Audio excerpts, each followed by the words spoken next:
We will help people to live well, building a more preventative state. White হাউসের সঙ্গে সুসম্পর্ক বজায় রাখাই সাধারণত ব্রিটিশ প্রধানমন্ত্রীর অন্যতম বড় কূটনৈতিক লক্ষ্য। কিন্তু দায়িত্ব নেয়ার পরই ভিন্ন এক বার্তা দিলেন যুক্তরাজ্যের নতুন প্রধানমন্ত্রী অ্যান্ডি বার্নহাম। তিনি জানান, দেশের স্বার্থে প্রয়োজন হলে মার্কিন প্রেসিডেন্ট ডোনাল্ড ট্রাম্পের বিরোধিতা করতেও পিছপা হবেন না। তাহলে দুই মিত্র দেশের সম্পর্ক কি তবে তৈরি হচ্ছে নতুন সমীকরণ? দায়িত্ব নেওয়ার পর প্রথম বড় সাক্ষাৎকারী বার্নহাম স্পষ্ট করে দিয়েছেন, দেশের স্বার্থের প্রশ্নে তিনি কোনো আপোষ করবেন না। প্রয়োজনে মার্কিন প্রেসিডেন্ট ডোনাল্ড ট্রাম্পের নীতি বা সিদ্ধান্তের প্রকাশ্য বিরোধিতা করবেন। ব্রিটিশ সংবাদ মাধ্যম বিবিসির প্রতিবেদনে প্রকাশ পেয়েছে এই তথ্য। বিবিসিকে দেয়া এক বিশেষ সাক্ষাৎকারে বার্নহাম বলেন, ট্রাম্পের সঙ্গে তার প্রথম বৈঠক ছিল ইতিবাচক। তার কাছে মার্কিন প্রেসিডেন্টকে আন্তরিক বলেই মনে হয়েছে। তবে ট্রাম্পের উপর তিনি ভরসা করেন কিনা এমন প্রশ্ন দুবার করা হলেও সরাসরি উত্তর দেননি ব্রিটিশ প্রধানমন্ত্রী। তিনি বলেন, বিশ্ব দ্রুত বদলে যাচ্ছে, তাই প্রতিটি পরিস্থিতি সামনে এলে তখনকার বাস্তবতা বিবেচনা করেই নিতে হবে সিদ্ধান্ত।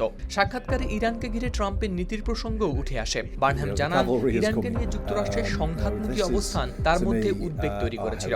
একই সঙ্গে তিনি স্পষ্ট করে বলেন, নিজের কাছে যা সঠিক মনে হবে তা বলতে তিনি কখনো দ্বিধা করবেন না। দেশের স্বার্থে প্রয়োজন হলে স্যান্ডেলিনা সো, রূপচর্চায় আভিজাত্য। ট্রাম্পের সিদ্ধান্তের বিরোধিতা করবেন কিনা এমন প্রশ্নের জবাবে তার উত্তর ছিল এক কথায়, অবশ্যই।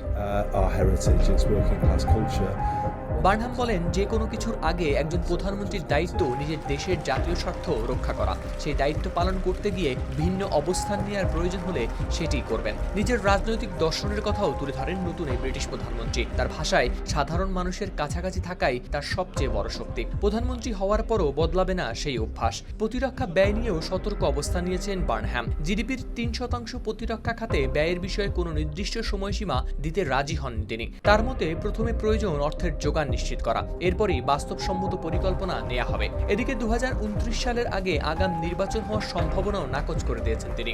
বার্নহামের মতে, এই মুহূর্তে দেশের মানুষ আরেকটি নির্বাচন চায় না, বরং সরকারের উচিত দেশের অর্থনীতি ও রাষ্ট্র পরিচালনাকে কাঙ্ক্ষিত অবস্থায় ফিরিয়ে আনার দিকে মনোযোগ দেয়া। হাওলাদার শামীম, RTV।